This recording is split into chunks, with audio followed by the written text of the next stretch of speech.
Jason Kids.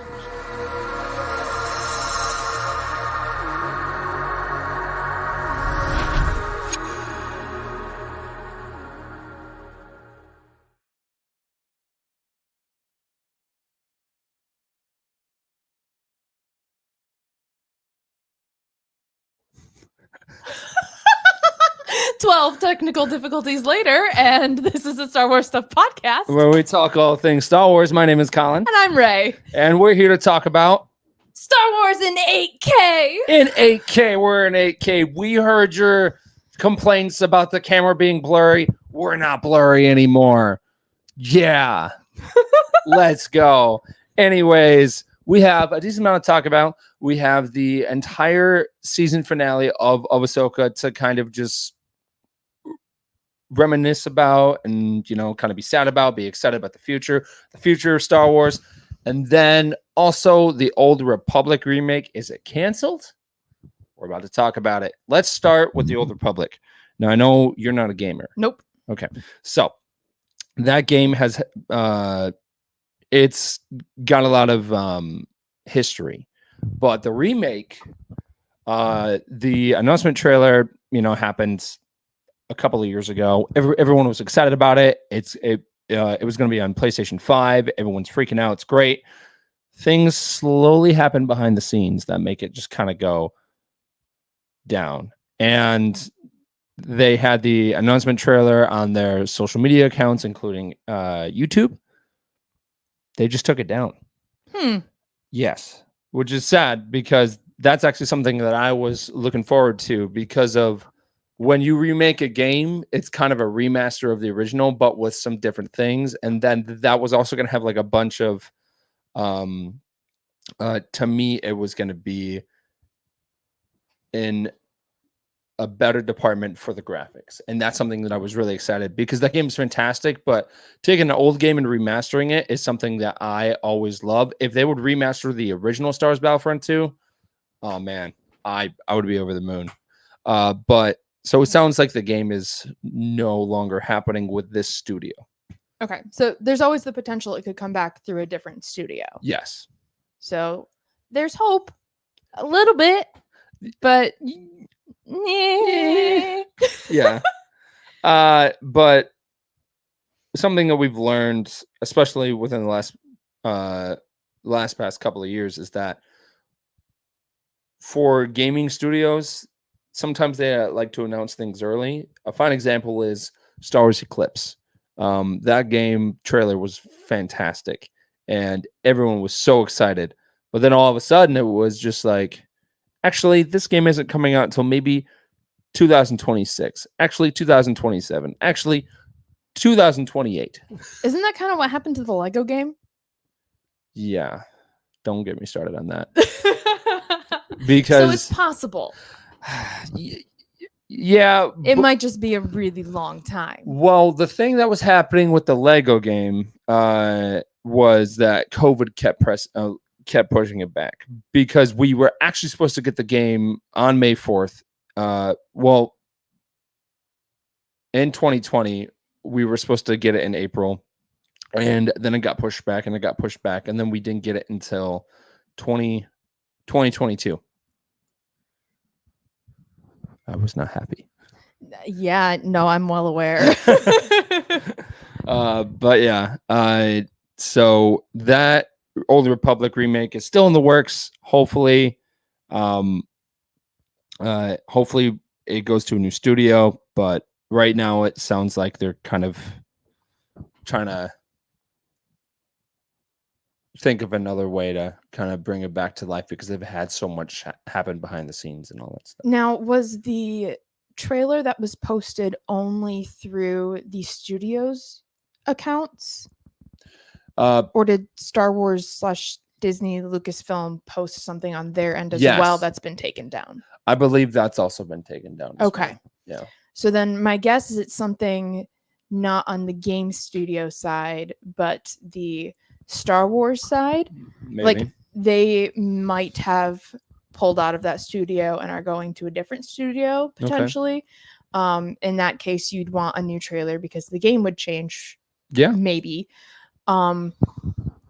I'm wondering also if it could be connected to the potential gamer strike. Oh yeah. Like if maybe the company that they were working with is considering striking, and so they're like, we're going to go with a company that's not sort of a thing. I don't really know how the gamer strike the potential of the gamer strike really works out. That's not something I know a whole lot about. Yeah. So shrug emoji. Don't know. All right. Let's talk about Ahsoka. We just got the last episode 2 days ago. How do we feel about it? I'm really sad that there was not as much Balin and Shin. I wish they had a little bit more of a wrap up. When Brooke and I were watching it, at the end, I looked over to her and I was like, we didn't get any Balin or Shin in this. And then all of a sudden you see Shin on her rat dog horse. Do those things have a name? Yes, they are called howlers. Wow. Yeah. Okay. So rat dog horse.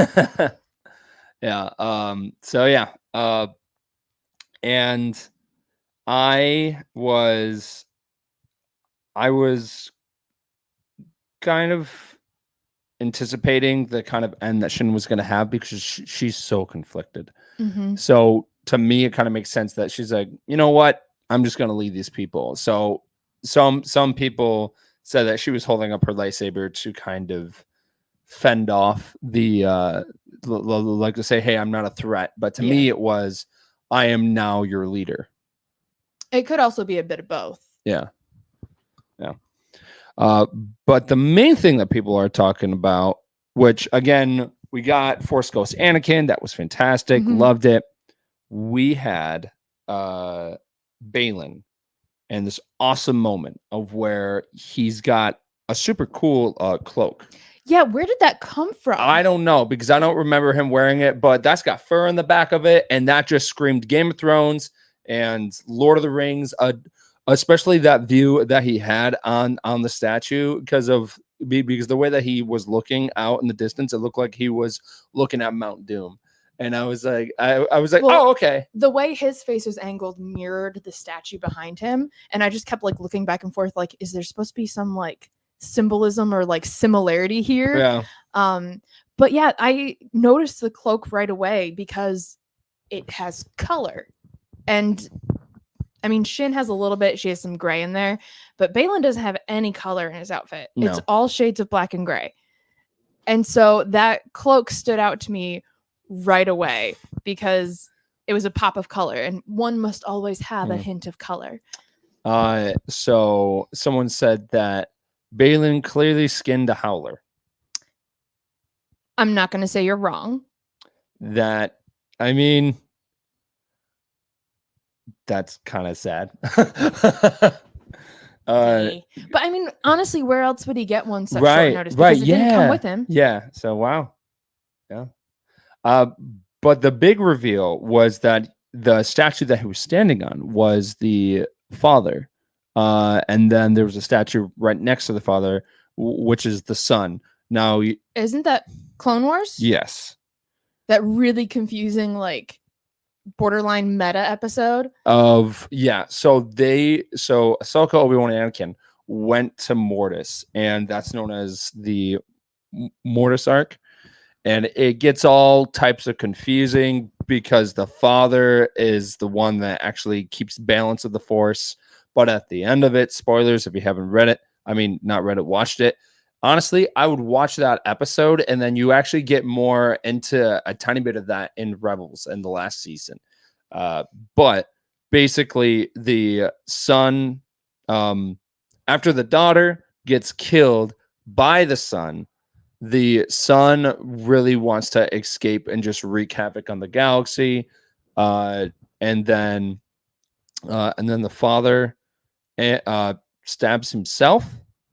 And then the son is mourning him, and then Anakin comes up and stabs the son in the back, and then all of a sudden you're like, oh, they're dead.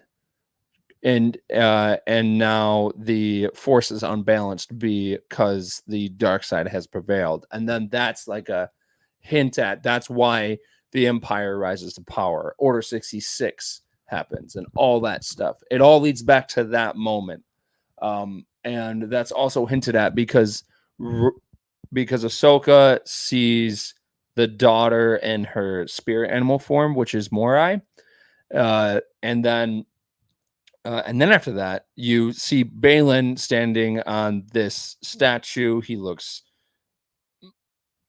majestic, and then the camera pans out, and you see that he's standing on the hand of the father, and then you see the son, and then you see the daughter's statue, but it's shattered, it's broken, which is a hint at she's actually dead, but the father and the son could still be alive.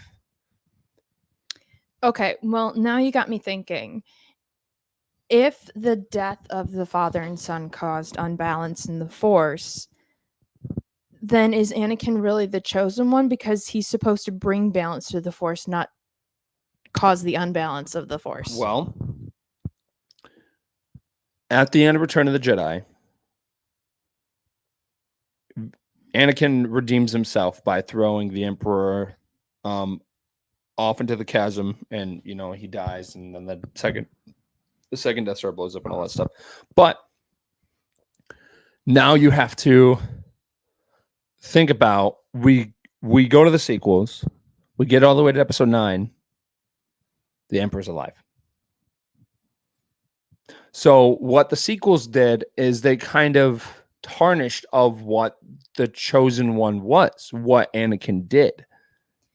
Well, there's also the chosen one is kind of seems like a mythological being that nobody quite knows if it's a real thing or not. And so everyone just assumes that it's Anakin. And I'm wondering if maybe it's just not. Of not what? That Anakin's maybe just not the chosen one. Well, he just happens to be like super strong. So that was also that's an excellent point, because in Star Wars Rebels, and I see a question, and don't worry, I will get to that question. But the in Star Wars Rebels, when Darth Maul and Ben Kenobi fight, when Darth Maul is dying, he does ask Obi-Wan, is he the chosen one? And then Obi-Wan says, yes, he is. And then Maul is like, he will avenge us. And then Maul passes away. But now they hinted at that being Luke Skywalker. Okay. Because it's all confusing. What evidence, or I guess proof, does Obi-Wan have to solidify the fact that Anakin is the chosen one? There's nobody coming down from the heavens and pointing at Anakin and saying that one right there. So yeah. I don't know. I don't know how you tell when it's not very specific. Because Qui-Gon doesn't really, he's like, I think this one's the chosen one. And the rest of the Jedi Council are like, maybe not. Yeah. Yeah, and true. And he just puts his hands on his hips. He's like, he is, though. He is. Yeah. And then Obi-Wan's just like, I guess he is. Okay. This is a lot on my plate. Right. And they do question that in Episode 3 of when Yoda is on his way to Kashyyyk. And even Yoda says, wrong the prophecy could be. But one of our listeners says, okay, but will an audience who only watch live action stuff like my 68-year-old mother will understand this? It is a lot. It definitely is a lot. It's changed a lot, and there is a lot of tie-ins to Clone Wars and Rebels. The ending of this season is a fine example why it was important to watch Clone Wars and Rebels, even though they were advertising, oh, you don't have to watch those shows to understand this, and it's like you kind of do. I think the thing with Balin standing on the hand of the father, that's more of like an Easter egg kind of a thing. You don't have to know who that statue is to understand what's happening in the series.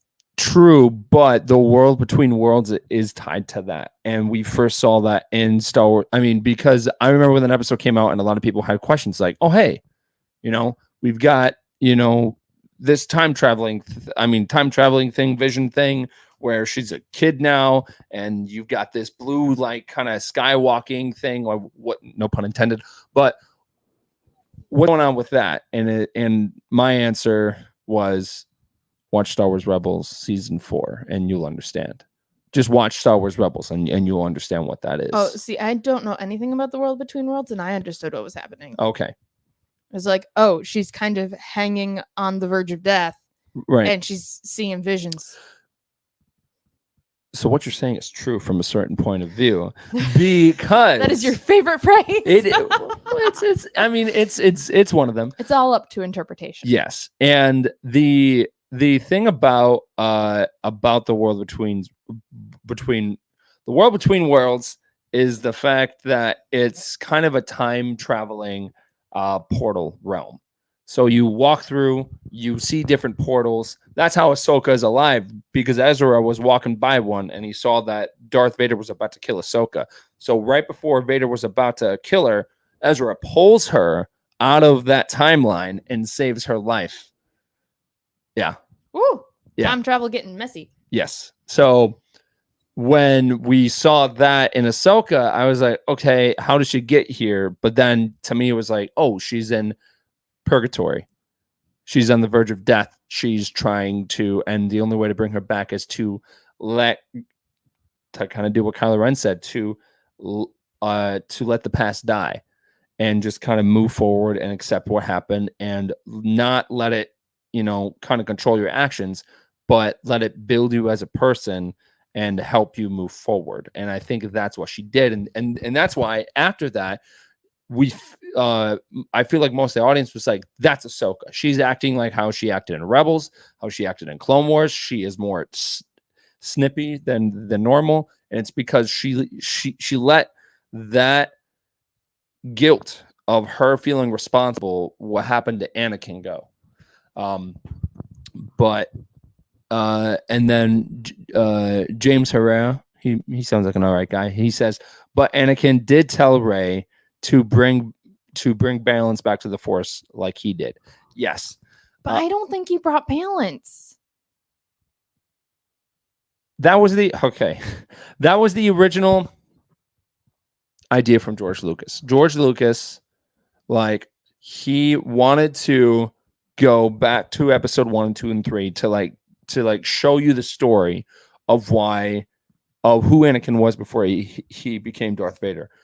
But in Return of the Jedi, his original thing, and he has stated this, that the whole point of it was that Darth Vader turned back to Anakin when he saw his son was about to die. He lifts up Sheev Palpatine and throws him into the chasm and dies. That was him bringing balance back to the Force. Episodes 7, 8, and 9 were never, ever part of that original thing. The original script for 7, 8, and 9 that he actually pitched to Disney was Darth Maul was going to be the main villain. He came back, and he was alive during that time period. Would that be his third time returning, or second time returning from death? Well, the whole thing that happened in Star Wars Rebels was not part of the plan that George Lucas had. That was not even fair, there. So when the people at Disney were like, we'll read over your script, but we're not actually gonna, do anything about it. That whole plan twisted, and then we got Force Awakens, Last Jedi, and Rise of Skywalker. None of that was part of the original idea that George Lucas had. He had the whole outline. But the original script, Palpatine wasn't supposed to die until episode 9. So, as far as I know, Palpatine, because I did read that script, Palpatine actually didn't come back to life at all. He was just a hologram that Kylo. Wait, are you talking about the script for Duel of Fates that Disney made, or are you talking about the actual thing that George Lucas came up with? Sorry, I'm getting all my timelines confused. or the original idea. I don't know, James. Going back to what another listener said, the problem with all these shows is that they open holes for the already established universe, and the poor fans have to flex their hard drives to justify all the issues by using headcanon. Well, I feel like that's kind of going to happen if you add on to anything. Yeah. Because, like, Marvel's doing the same thing. They keep expanding the universe, and sometimes different, like, inconsistencies pop up. And I feel like that's just the nature of the beast. Unless you have, like, a giant brain who knows every single fact, Dave Filoni, that you're going to have these inconsistencies that pop up here and there. And I think that's just error is in human nature. And so at a certain point, we just have to suspend our disbelief and roll with it.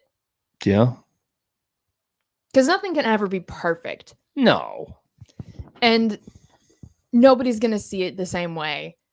And, like, there's people who say, like, the sequels aren't my Star Wars. And it's like, well, it wasn't really made for you. Yeah. It's made for the next generation of fans. That's 100% true. It's constantly changing and expanding. Some people want Star Wars to specifically speak to them and just be for them. And not every project is going to be specifically for everyone. Not everyone is a fan of Star Wars Rebels. Not everyone is a fan of the Clone Wars. Not everyone was a fan of the prequels. Very much so. Yeah. Yeah. So it's considering 2 of the actors went out of the business. Yeah. Yeah. So no, it's great that you love Star Wars, but not every project is going to be for you, and sometimes you have to accept that. For example, there is the show Star Wars Resistance. I think it's great, but it's not, 100% for me because of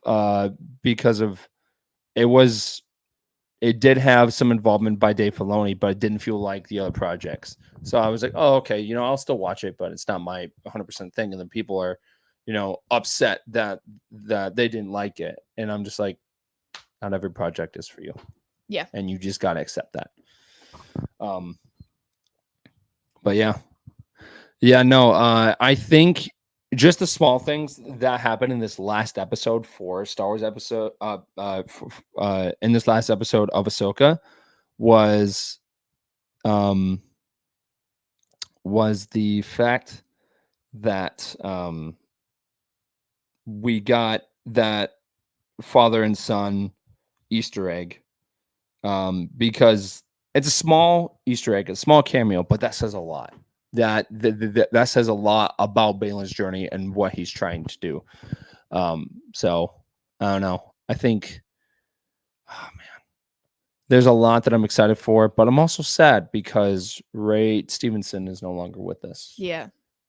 And as as much as I want his character to continue, I really don't like that people are already kind of recasting.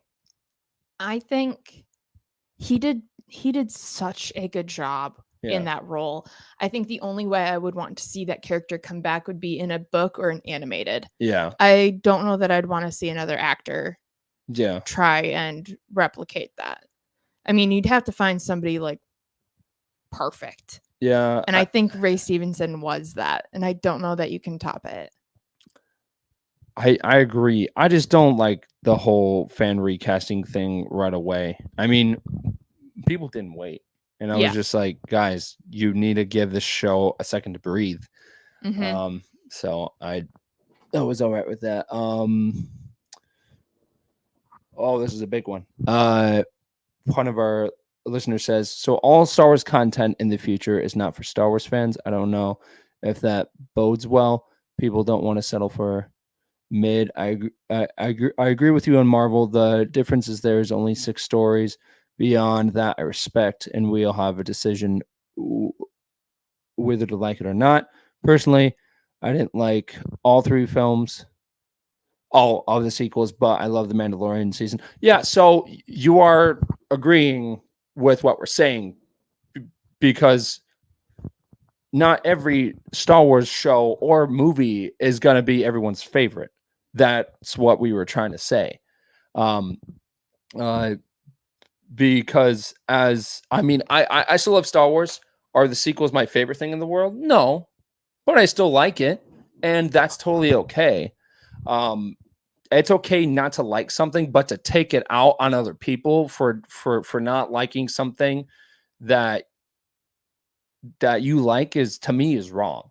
Not saying this commenter is doing that by No, any means. no. Just hypothetically speaking. Yeah. So it's just like, it's okay that you don't like something that someone else loves. That's 100% fine. Because again, Star Wars is for everyone, but not every project is going to be everyone's favorite. Yeah. And then going back to, Because if I'm being honest, I didn't like great chunks of the Clone Wars. Like, it was good, yeah, but like there were whole arcs in there that I'm like, it feels like a snooze fest to me. no. See, I disagree with you, but I'm not going to be mad about it. But that's okay, because you're entitled to your own opinion, and that's exactly. Okay. Yeah. One of our other listeners says, going back to the Rebels episode, Obi-Wan could very well have been referring to as Luke as the chosen one. Yes. At that point in time, though, Anakin was truly dead after facing Vader in the Obi-Wan Kenobi series. You're absolutely right. But at that moment, in the actual show process, Obi-Wan wasn't even made yet. Right. All these other shows weren't even made yet. The only other Star Wars shows that existed were the Clone Wars and Rebels. That was it. I think that kind of contributes to why more people don't like some of the new stuff, is it changes perspectives on the old stuff. Like that, for example, when Obi-Wan said he is the chosen one, he could have been talking about Luke, he could have been talking about Anakin. Yeah. Now that we have the Obi-Wan show, it makes it look more like he was talking about Luke. Yeah. It's just kind of like adding in different flavors to the old content, and I think that upsets some people. Yeah. Because some people have more of a purist kind of view. Like once like this story has been laid out, we're not going to change it. Like this is my Star Wars and we're not going to change it.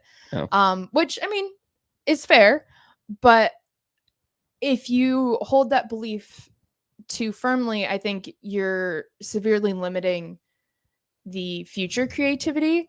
I mean, you can always build on newer sections of the galaxy, kind of like we're seeing coming up. But I don't know. Some people like to revisit their old characters. And I feel like if you're going to go make an Obi-Wan series, it might have an impact on some of the other canon things that already exist. Because we're getting more information. And more information will change your perspective. Yeah. Yeah, it's a very interesting kind of time because we are diving into characters that have been established for a bit, and then we're also creating new ones that kind of tie into it.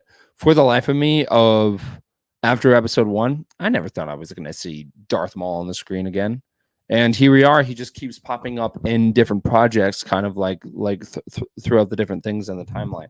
This just leads back to our last week's conversation about when you fall, you don't necessarily die. Right. Well, I'm not saying Captain Phasma is alive. Okay. I'm just saying if you fall, you don't necessarily die. Right.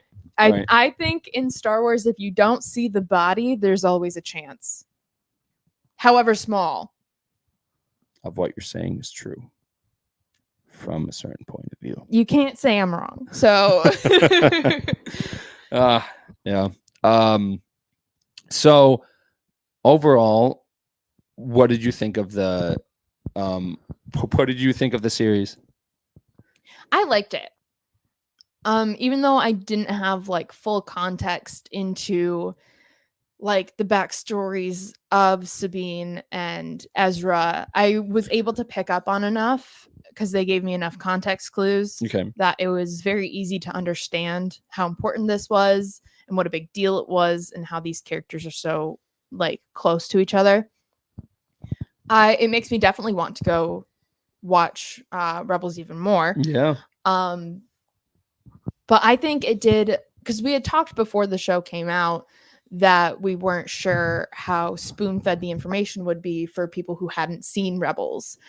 And I feel like they had a really good balance of giving you just enough information for you to understand what these characters mean to each other without like rehashing all of it. Yeah. So I thought it was really good. I also really liked it. The visuals were good. I mean, the costumes were amazing. Don't even get me started on those Clone Wars flashbacks. Oh my gosh. Yeah. No. It was so good. There are so many new references to Anakin, like just picture wise, where I'm excited because I dress up as Anakin. So I was like, let's go, because we actually got like real clear shots of what his hair like really looks like, and his scar and everything. And then his Clone Wars outfit was fantastic, and I'm doing that one too, but I'm not getting a wig. I'm just growing my hair out, so I'm not getting a haircut until maybe next year. So wow, commitment. So get ready for long-haired Colin. It's going to be very interesting.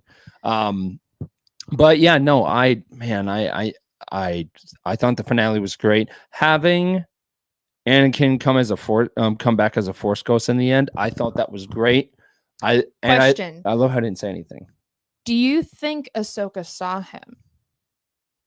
Because she doesn't really make eye contact at all. Because she just kind of like looks out, and when the camera cuts to her point of view of the horizon, we don't see him. We don't see him until she turns her back. So I'm curious if she saw him, or maybe I think she felt his presence, but I don't think she saw him. I agree with that assessment. I think that she sensed it, and Sabine, weirdly enough, sensed it. That threw me off. I was not expecting her to be like, well, I thought I saw.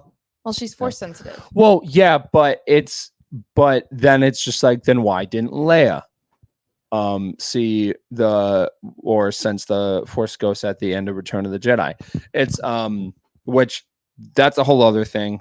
And a lot of people know how I feel about Sabine being a Jedi. And was Leia training at that point though? No. But she was still Force sensitive. She is strong as Luke. I mean, well, okay, that's a whole other debate. But she has the same Force capabilities as Luke. So yes, but Luke did a lot of training to hone that. Yeah. Whereas Leia didn't necessarily. So I mean, two people can have drawing talent, but if one person studies their whole life to be an artist, that's true. They're going to advance their skills more so than somebody who doesn't. That's fair. But they can still both be natural talents. Yeah. And the whole thing about Sabine for me is I don't have any problem with her being a Jedi. It's just her whole story in Rebels was her and Mandalorian heritage and kind of accepting who she was. And then at the end of it, she was, actually fighting side by side with her people and all that. And I understand that her whole family died during the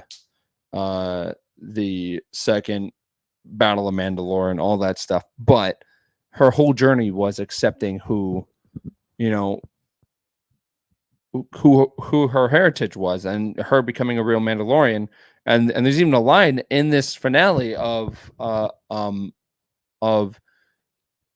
Hugh Yang saying Ahsoka was afraid of the reasons why Sabine was trying to be a Jedi, and that's why Ahsoka left Sabine, essentially, was because Ahsoka was afraid that she was becoming Jedi for the wrong reasons, and the reason was to be like Ezra and all that stuff. It wasn't to be a Jedi to be a Jedi. It was, I'm going to do this because of Ezra, and her mind wasn't 100% in it, and that was very clear. So to me, I thought her journey in this was her going, really accepting who she really was, which is a Mandalorian. I have no problem with her being a Jedi, but to me, this kind of contradicted her entire journey in Rebels. I almost wonder if Sabine isn't going to really see herself as a Jedi necessarily. But also, like Ahsoka said, there's more to being a Jedi than a lightsaber. Yeah. So that would imply taking on more of the lifestyle Yeah. of a Jedi. So I don't know. I think from what little I know of Sabine, I think she would be able to find a good balance between her Mandalorian heritage and learning the ways of the Jedi. Yeah. That would make more sense. I just, to me, Sabine just doesn't scream Jedi. Is my thing. Just because I don't think she would really agree with most of the Jedi ways. Well, Jedi doesn't really exist at that point, do they? I mean, because they kind of all died. How about Luke? Well, I mean, they kind of all died. Not all of them, but like almost all of them. I think Luke. I think when Luke does bring back the Order, and we see him actually, see him actually teach students and everything, I think he's gonna do his best to try and fix of what was wrong with the Jedi Order, which was that they did not want you to have any attachments or any of that stuff, and it was a very strict life. But because of that kind of drew Anakin to the dark side, because he was so restricted on what he could do in his personal life, and he wanted to do the right thing. He wanted to be a Jedi. He wanted to save the galaxy, but he also, has these feelings. The difference between humans and droids is that, humans, have to act on these feelings, and they can't just kind of, sit on them. And the thing with Anakin was, he had a strong love for Padme, and he couldn't just shut those feelings off. That's not how feelings work. So that was the issue to me with the Jedi Order. I don't even think that's all of it for Anakin. I think Anakin had more. I don't think it was specifically Padme. I think Anakin had a strong need for family, period. Padme just happened to be a huge part of said family. But I think Anakin just wanted a family, which is the whole theme throughout all of Star Wars. Oh yeah. It's the whole thing is just found family. That's all it is. You boil everything in Star Wars down, it's found family. Which is one of my favorite tropes. It never gets old. No. I mean, you've got that in Bad Batch. You've got that in The Mandalorian. You've got that in the Book of Boba Fett. You're absolutely right. Like it just keeps coming back, but in different ways. Yeah. And I think the found family aspect is probably clearest in the sequel trilogy. Yeah.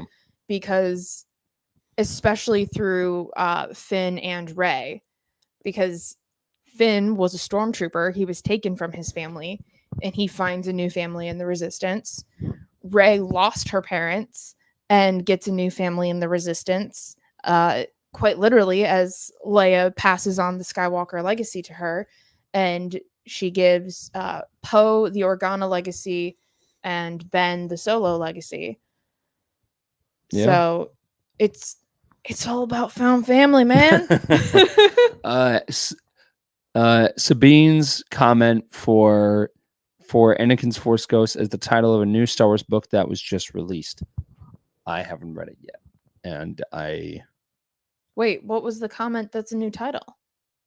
The of her kind of looking off in the distance, kind of sensing the Force Ghost of Anakin, of where she's like, I thought I sensed something or saw something. I didn't know if that was the title. Can you elaborate on that? Yeah, I don't know how that's the title. I'm so confused. Yeah. But overall, I thought the show was great. Big cliffhanger. Thrawn got back. I expected Thrawn to get back. I didn't have any doubt about that. What was sad was that Ahsoka and Sabine got left behind. But for me, Thrawn getting back was, I had no doubt about that. Because the whole point of this show was, Ahsoka's journey and everything, but also it was to get ready for the return of Thrawn. That was also hinted at in The Mandalorian season 3 of Thrawn's return. So the fact that we got it, I was not surprised at all. So I'm super pumped to see that he's back and see what kind of havoc that he will wreak across the galaxy. Yeah. And then you just wonder like how fast his takedown is, because he's got to be out of any power he would get. He'd have to be gone before the sequels start. Right. So I'm curious what that arc will be. Well, there's a small hint at what's to come. And this character is from Legends, and it actually ties into the father and the son, right? There's the daughter. Who's the mother? The mother essentially is a force being called the Havaloth, and basically it is one of the most powerful force beings in the galaxy, and it's very dark side oriented.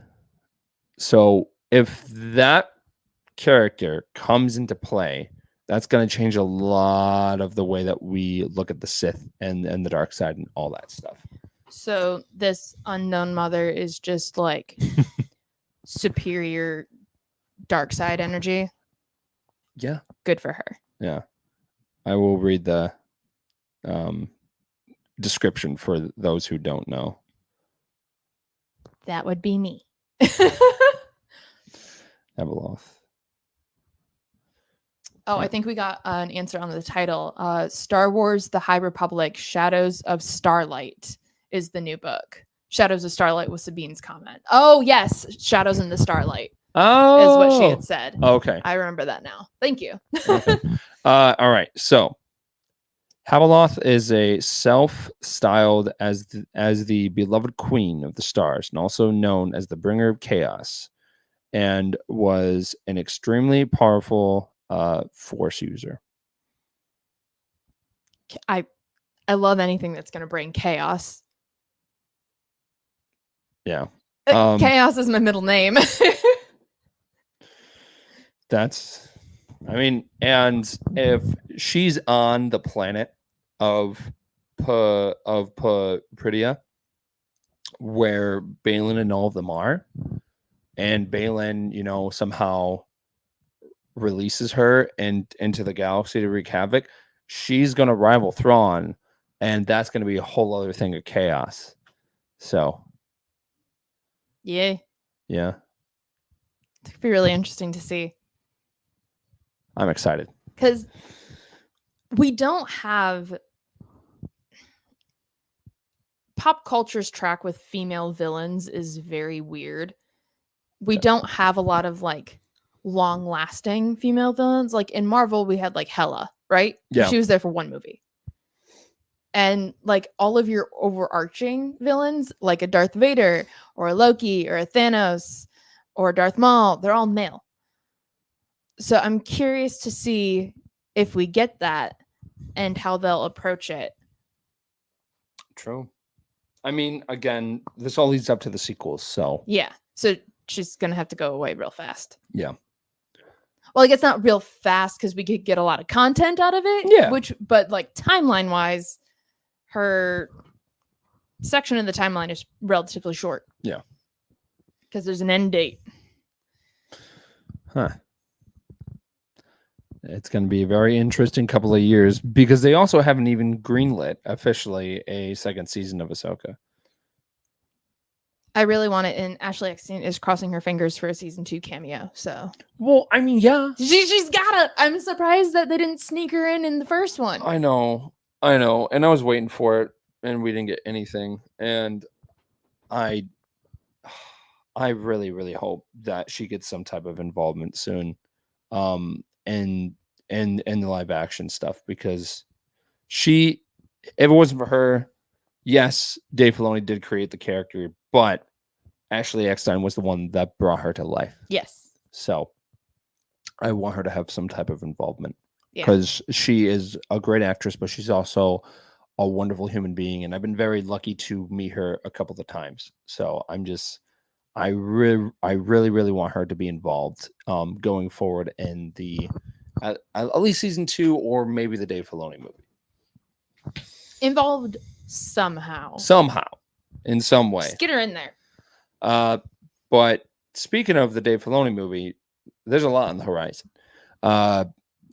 With the strikes being over, we have a couple of the new shows that did get pushed back. Well, most likely they're all coming out next year, which means we're probably getting 5 big projects next year, which is Skeleton Crew, Star Wars Outlaws, Acolyte, Andor Season 2, and Tales of the Jedi Season 2.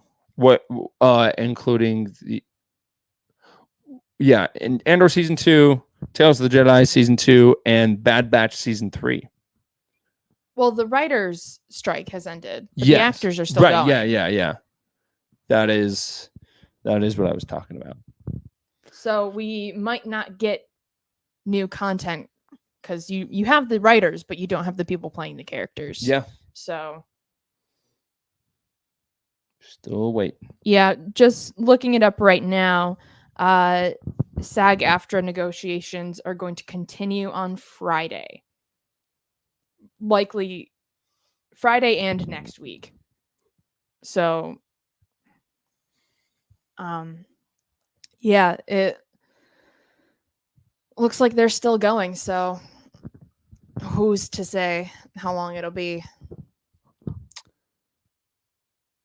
I hope something gets solved soon, because the trailer for Acolyte that again, all the shows coming out, I'm excited for it. But Acolyte to me is something I'm very, very excited for, just because the fact that we're in a time period that has nothing to do really with the Skywalkers.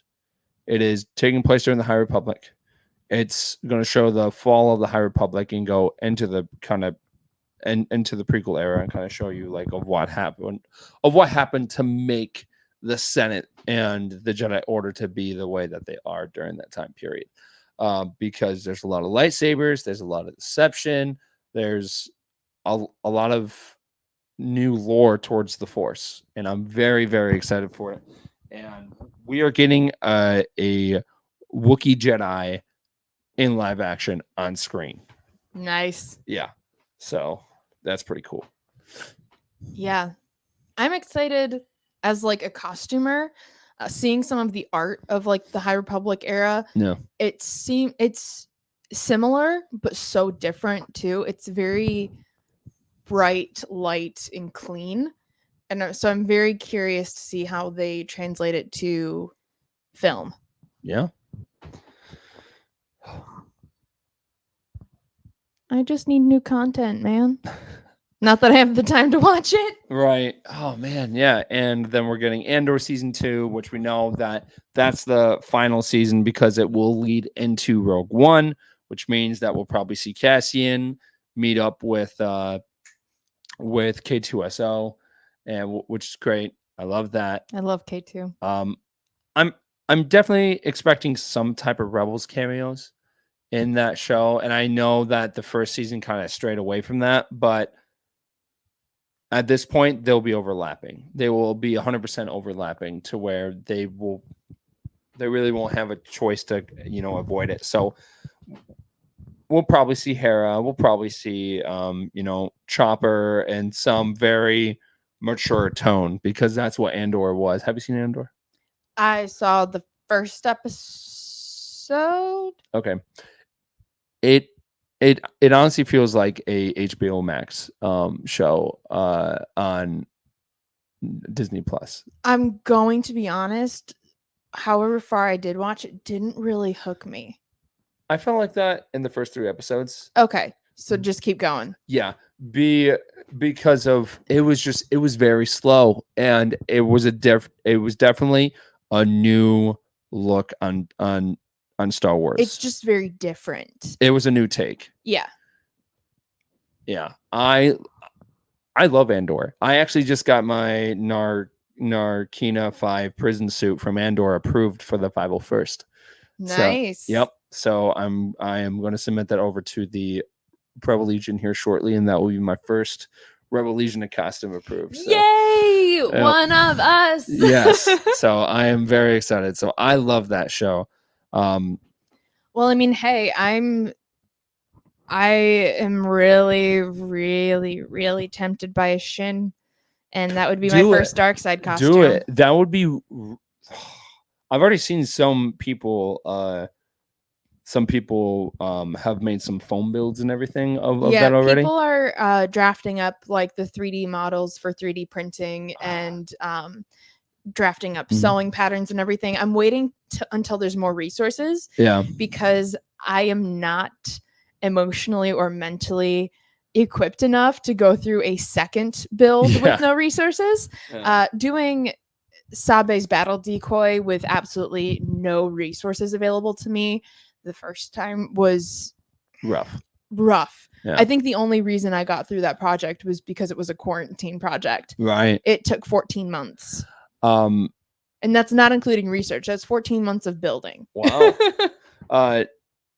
So someone from Mar Garrison, which I am going to give him a shout out because I really want him to do Baneland, would be he's probably one of the best people that does Cobb Vanth.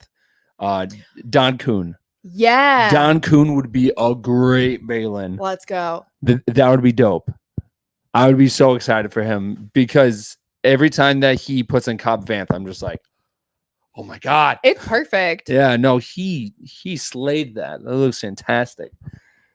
I'm not going to apologize for drifting this over into costume talk because that is my nature. Yep.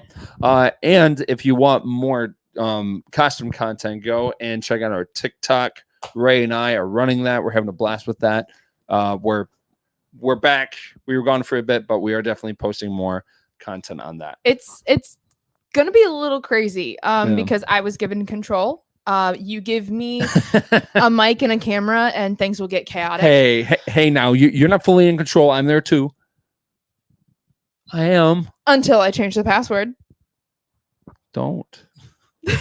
No, but I am cutting out like best clips from our episodes. Yeah. I am doing, there's going to be like little commentaries in a way. Yeah. I am going to be making memes. I have so many plans. Little known fact about me. In 2016, I started a Tumblr. Okay. And I still maintain it to this day. Really? It is a classic literature crack meme blog. I read and watched Jane Eyre, and I was like, there's got to be memes about this. And there were none. There was not a single Jane Eyre meme on Tumblr. So I started making them. So I have been making memes since 2016. Yeah. And I've gotten not to brag, I've gotten very popular. And I'm taking those skills and putting them into Star Wars now. And it's going to get fun. I'm excited. I'm excited. I'm excited to see how that turns out. We just had one of our listeners asking how much do we stream on Twitch. Honestly, I'm not going to lie. We haven't done it in a bit. But I re-downloaded the original Star Wars Battlefront 2 and some of the original Star Wars games, so like Force Unleashed and all those other ones. And what's great is that on PlayStation, you can't really put Twitch to those games, but you can on Xbox. So I'll probably going to do a Galactic Conquest campaign and just live stream that on Twitch and then just, talk about Star Wars the entire time. I'll probably find some friends that are interested in doing that, and then we'll just talk about Star Wars for a couple hours and just take over the galaxy. What, like it's hard? I used to do that I used to play that game all the time as a kid, so I haven't done it. I haven't played that game in a bit. Someone was comparing you to Liam Neeson from Taken. I have a very particular set of skills. No. This is true. There you go. Talk about your truth universally acknowledged, am I right? So out of all the new Star Wars projects, which one are you most excited for? I'm most excited for the one that's set like way back. I can never remember the name. Oh, the Dawn of the Jedi project. Yes. With James Mangold. Yes, I am excited for that one. I'm very excited for that because, like I had said, I think it was a couple weeks ago, I mentioned that I'm really intrigued by what the characters that we know and love, the stories they grew up with. Yeah. Because like Rey thought the Jedi were a myth. They were stories she was raised on. And so I'm curious what our favorite heroes from like the prequels and original trilogy, what stories they were raised on. Because we've kind of seen the stories that the sequels were raised on because they were raised on stories of the prequels and original trilogy. But what happened before that? Yeah. What are their myths, legends, stories? And also, being so far back, we might get more information on the Chosen One and that prophecy. Yes. And then at that point, we may actually be able to definitively figure out who the Chosen One was. Right. And I think that might actually have a tie-in with the father, the son, and the daughter and all that stuff. Now, I'm not sure if you heard about this, but a lot of rumors, well, actually, it is pretty much true just without like certain context. But Matt Smith actually was supposed to play the son. And the I remember hearing that. Yeah. And he was going to shave. And I got so sad because he has amazing hair. Having Matt Smith in Star Wars is pretty great. I mean, we've already got one doctor. Why not add a second one? You can never have too many doctors. Yeah. And I know some people would be like, well, at that point, why don't you just get Sam Witwer to just do the son in live action because he voiced him in the Clone Wars.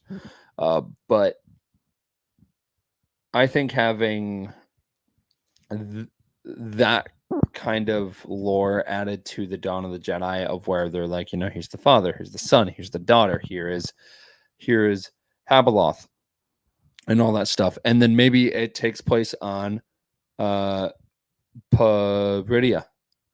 And, we actually kind of understand of where the Night Sisters came from. And maybe that planet is like the real birth of the Force and all that stuff. And then they traveled to a different galaxy and then they kind of pass that on because you have to think this is 26,000 years before the events of anything really going on. Yeah, I think that's a really good place for us to learn about the Chosen One prophecy. Yeah. Of having that happen in a different galaxy. Let's go. Explore that. It'd be sick. Yeah. My little headcanon idea is that if Anakin is not the Chosen One, that it was Max Rebo. The dyad between Rey and Kylo. Because they're a dyad, so they're two parts of one thing. And Rey was like the light side and Kylo was the dark side. And then at the end, they kind of come together, and like when he dies, you don't see a Force ghost because I think they become the two parts of a whole became whole again in a way. And so I think those two parts coming back together was bringing the balance in a way. Does that make sense? No, it does. So that's why I think if it's not Anakin, I think the dyad would be a really good option for the Chosen One, just based on the bringing balance aspect.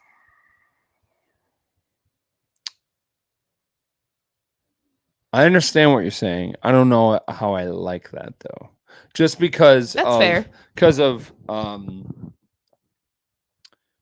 Because the vision that George Lucas had was that Anakin was the chosen one, and then Luke had to bring the chosen one back out of the darkness in order for him to fulfill his destiny.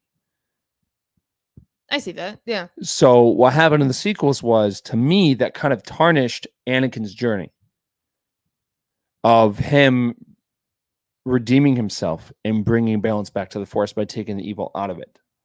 Now, there were stories and legends and stuff like that where the dark side came back, but not as powerful as the Emperor. So the Emperor coming back in episode 9 to me was, I love the actor, love the character, it's great, but you're tarnishing what Anakin did and what Luke did in Return of the Jedi.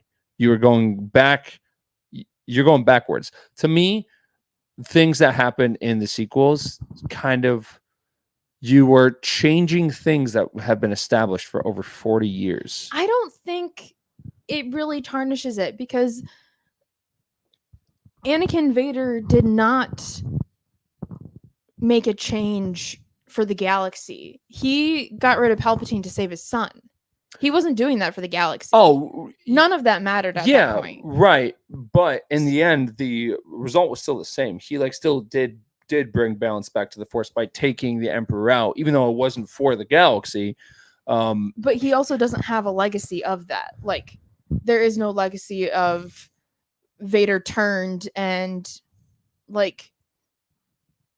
brought balance. It's like in Ahsoka, Ezra even asks, yeah, and Sabine says that's what they say. So nobody really knows. I think that line was okay. I think that line specifically was kind of a jab at the sequels of where Poe was like, somehow Palpatine returned. Fair, yeah. Because they explained how he came back in the comic book series. And, yeah. And that's it. That's all we got. And that created a bigger plot hole because Vader knew. Yeah, but okay, if you're and on he was a Force ghost. He was a Force ghost. He saw Luke a couple of times. He's probably going to talk to Ahsoka. Fair, yeah. So it's just like that created a plot hole. Maybe he just forgot. So you're telling me a Sabe storyline that involved Vader, you really think that Vader would forget that? Because Sabe was tied in because of Sabe was tied in into that comic book. Yeah, but she didn't have anything to do with the part of Exegol.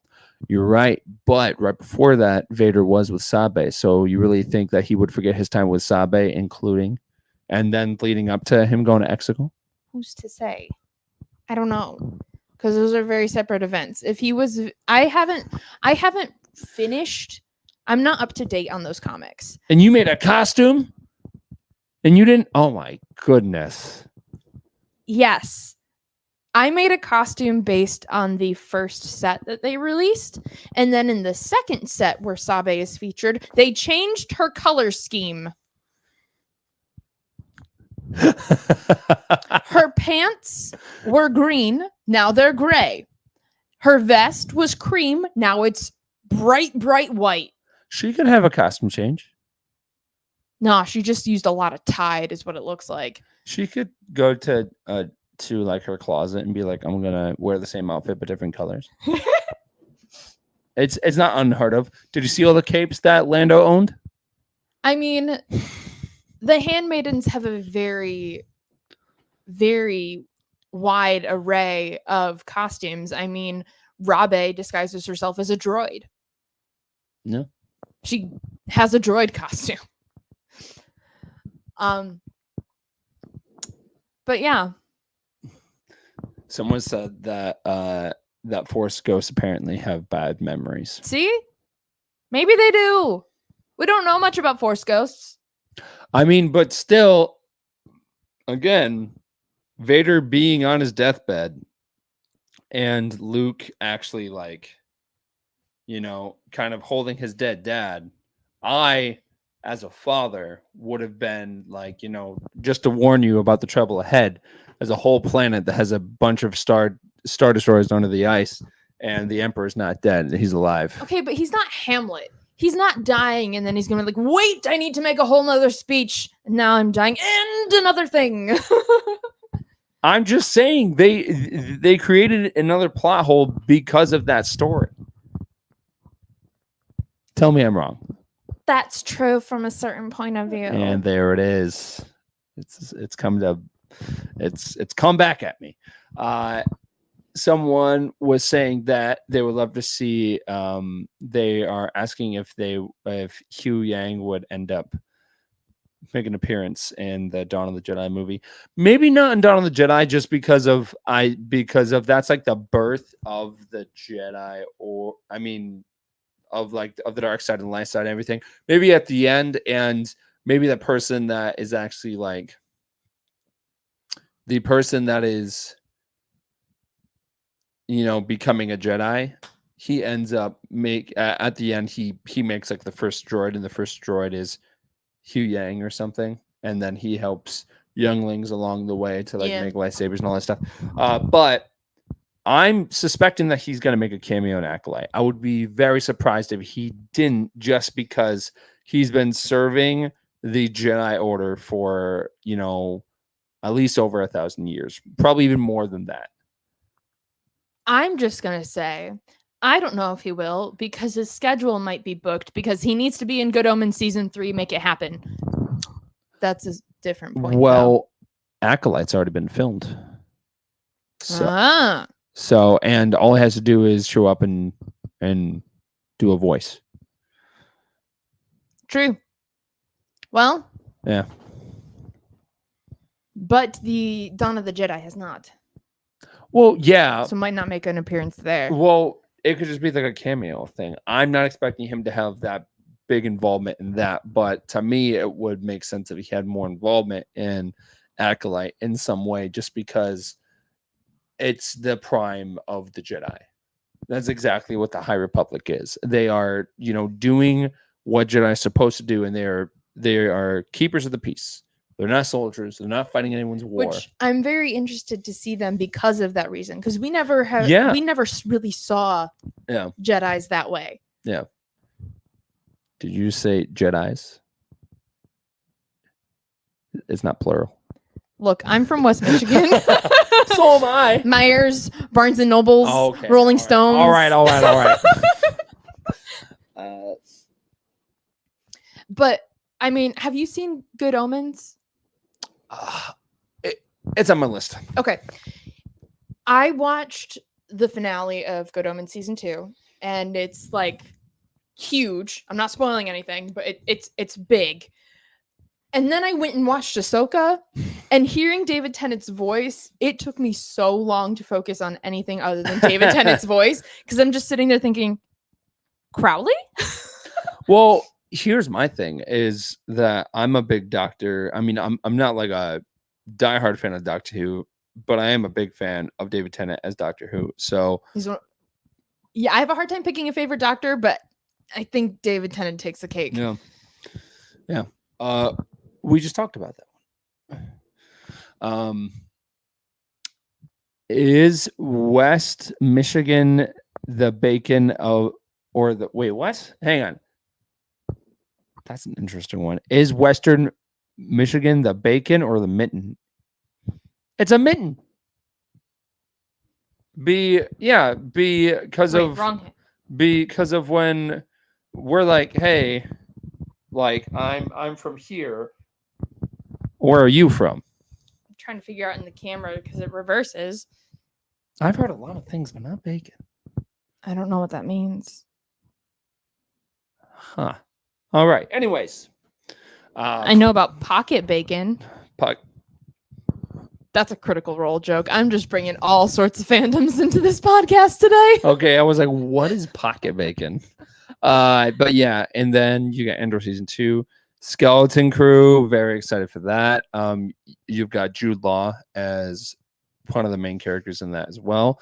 We think he's a Jedi. I think we actually know he's a Jedi just because of the trailer that we saw in Star Wars Celebration London. I really hope that they release those trailers soon. Yeah. Because I feel bad for the public that has to go online and find like the leaked ones. Because I remember seeing all of them like in person, and I was like, "This is great." And I was that one nerd in the audience that had a giant notepad. So when the trailers happened, I was like, yeah, all right, awesome." So I taking notes at Star Wars Celebration. I love it. I was taking it so seriously. Much. I love it so much. I am not judging you. That is amazing. Yeah. Yep. So I am excited for that, and we're also getting a kid ortolan, which is the same species as Max Rebo. But what else is great is that he's got 4 limbs. He's got 2 legs and 2 arms. You're just blowing my mind here. I'm just letting you know. I'm excited. I'm going to buy all that merchandise. Well, now we're going to canonically on screen see the correct number of limbs that species has. Yeah. And then I'm going to call everyone that has been rubbing that in my face. Well, okay. At the library, we have a comic where he's literally a teardrop with legs. Oh yeah, no, there's no arms. Oh, it's so weird. I know. And also, we just look. You started it. I'm gonna talk about it. I know. The model used the first time around. The shoulders are very like deep set. Yeah. And his elbows are like the wrong way around. They function more like legs. They look more like knees. You have some examples when grab the one where he's of that one. So if you look at this one, this is what he looks like in the actual movie. Right?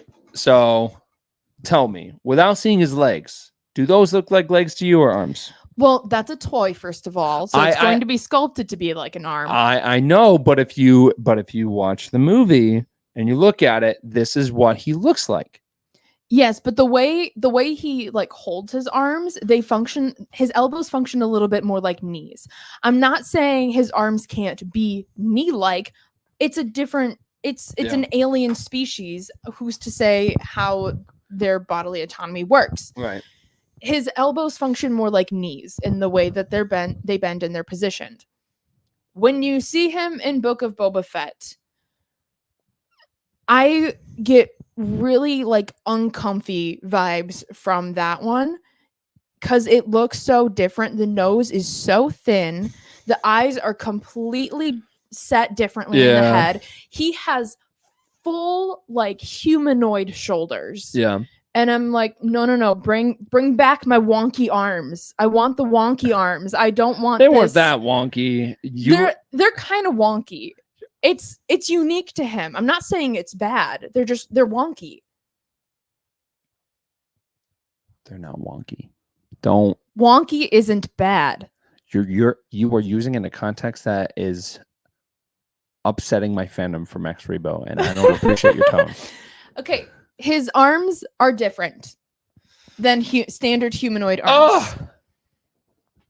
Just another insult. Fine, it's fine.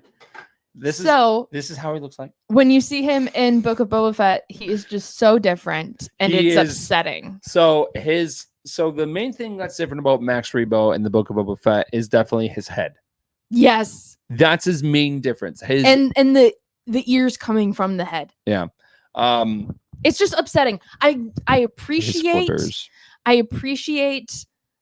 the bringing back of Max Rebo. I think it was an amazing like Easter egg special cut kind of a thing. I will always remember that day. I will always remember that day. I will too. As soon as he came on screen, I screamed, "Curse you, Colin!"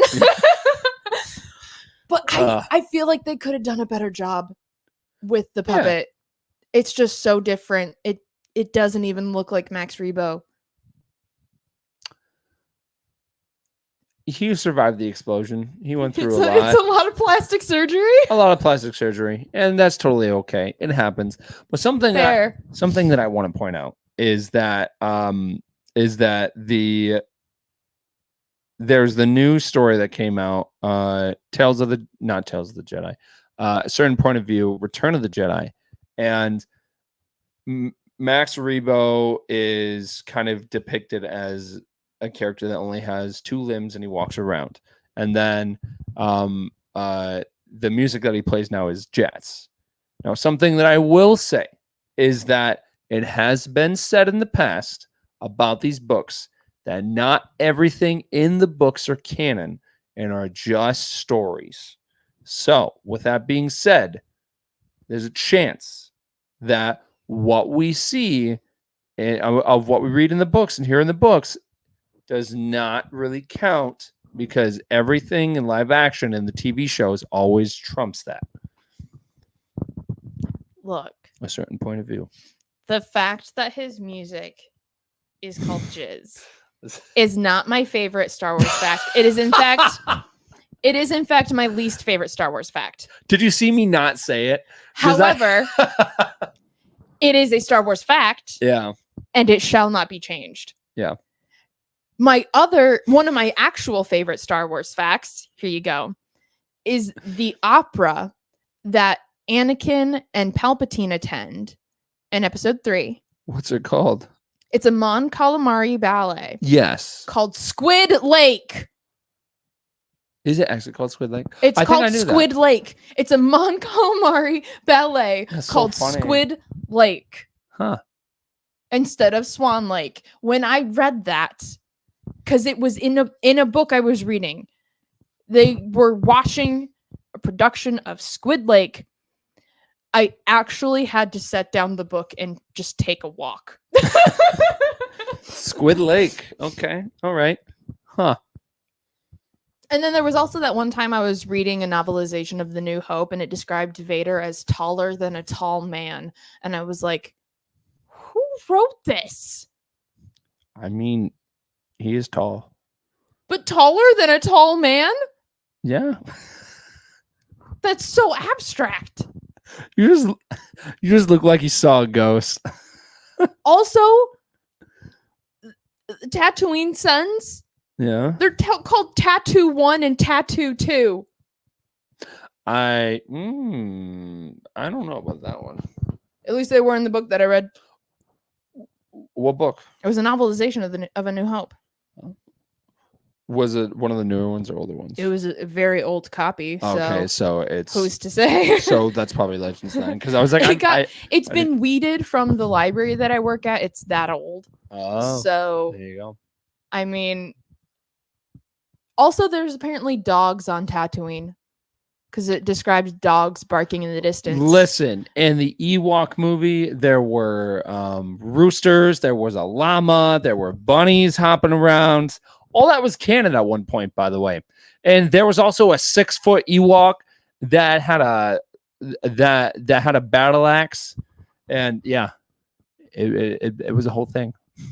You know, if I hadn't seen pictures to prove what you're saying, I would have thought you are just having a drug-induced hallucination right now. So anyway, Skeleton Crew. I am excited about that show. I think that show is going to be fantastic. And then the other two is Bad Batch Season 3. That will be the final season. It will be the conclusion. So the trailer, again, all these trailers have not been released yet. And it sucks because I just want to watch them again. The Bad Batch was actually in the Bad Batch, the Emperor actually showed up in that trailer, including Commander Wolf. And it's all probably going to lead into Rebels and of kind of explain where Captain Rex and Wolf and all these other characters have been all this time. And then the Emperor isn't involved because, the cloning process. So we'll probably get a sequel tie-in. So yeah, Bad Batch. I need you to display that comment. Which one? The second one. This one? Yes. Oh no. Just because the species has 4 doesn't mean Max Rebo isn't paraplegic and only has 2 limbs. Thank you, whoever you are. I love you. You have my forever love. Oh my goodness. Get out of here.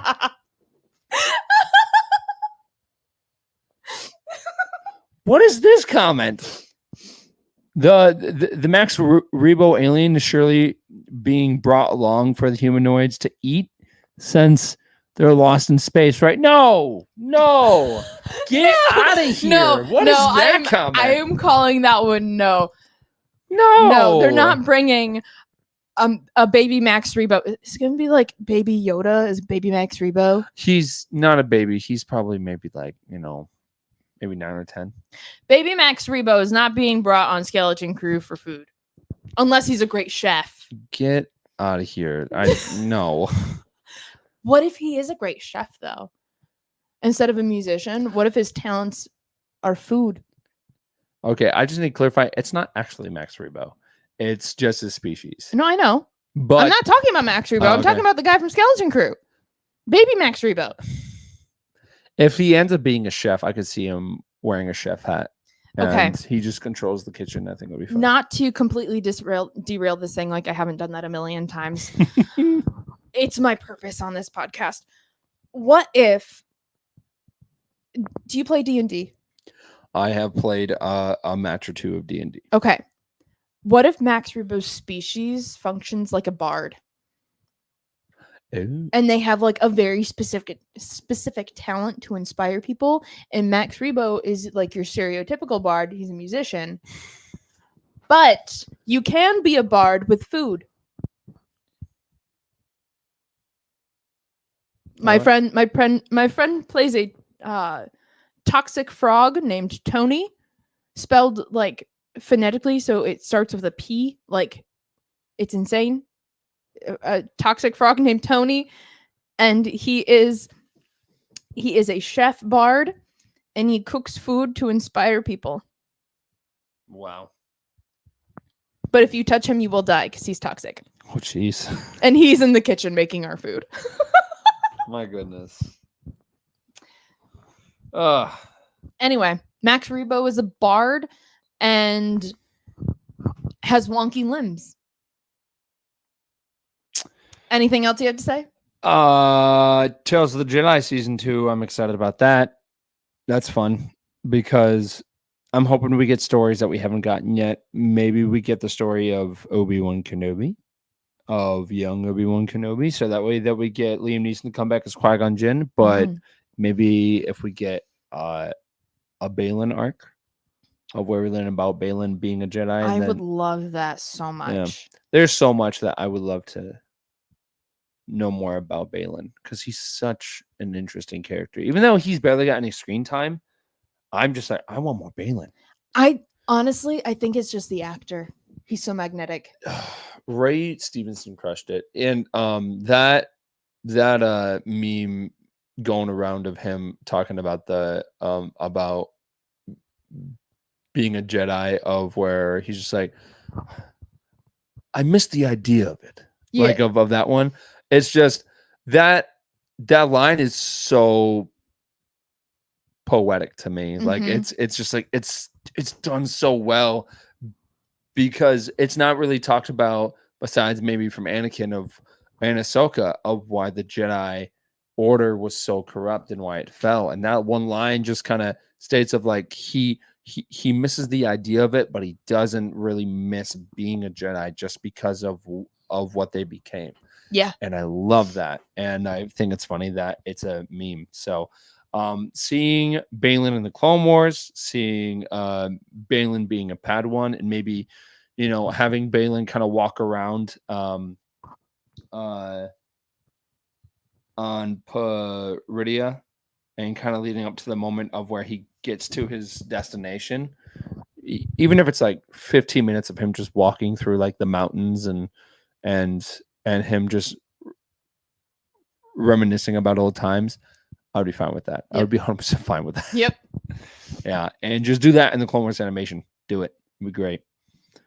But yeah, so, and then we have the game Star Wars Outlaws. And that's got the main character. Her name is Kay Viss. Takes place between Empire Strikes Back and Return of the Jedi. We may see Kira again. We're definitely going to see Jabba. We're definitely going to see more of the Underworld. So it's going to be awesome. I'm excited. Kira has a book coming out soon, if it's not out already. Oh, yeah? Yeah, E.K. Johnston, who wrote the Padme trilogy, is writing a Kira book. Oh, okay. That's actually exciting. Yeah, I'm intrigued. All right. Well, that's everything. I think that's it. If you're on YouTube, thank you so much for listening to us. We've got more content coming the way. We're on Instagram at Star Wars Stuff Podcast. We're on Twitter at Stuff Pod. We're on Threads at Star Wars Stuff Podcast. And we're also on Patreon at Star Wars Stuff Podcast 2187. We're also on TikTok. Search Star Wars Stuff Podcast. We got a bunch of stuff on there now. We have more stuff on the way, more skits, more clips, more us just being chaotic because that's what we do. And it's the whole reason they asked me to be on this show. Yep. And we're also on the Star Wars Stuff Podcast at gmail.com. We're on Facebook, Star Wars Stuff Group and Star Wars Stuff Podcast page. We're on Twitch at Star Wars Stuff Gaming. Please go on Apple Podcast and give us a review. We love hearing your feedback at Star Wars Stuff Podcast. StarWarsStuffPodcast.com. That's our website. Ray made it. It's fantastic. Thank you. And all the links to everything we just talked about are on that website. So go check it out. Yeah, that's everything. Do you have any great words of wisdom to leave the people? I don't know how to top last week. Okay, I'll do this one. Be nice. Just be nice. And it's okay that you don't like something. That's okay. Wow, you took it seriously when I take it chaotic.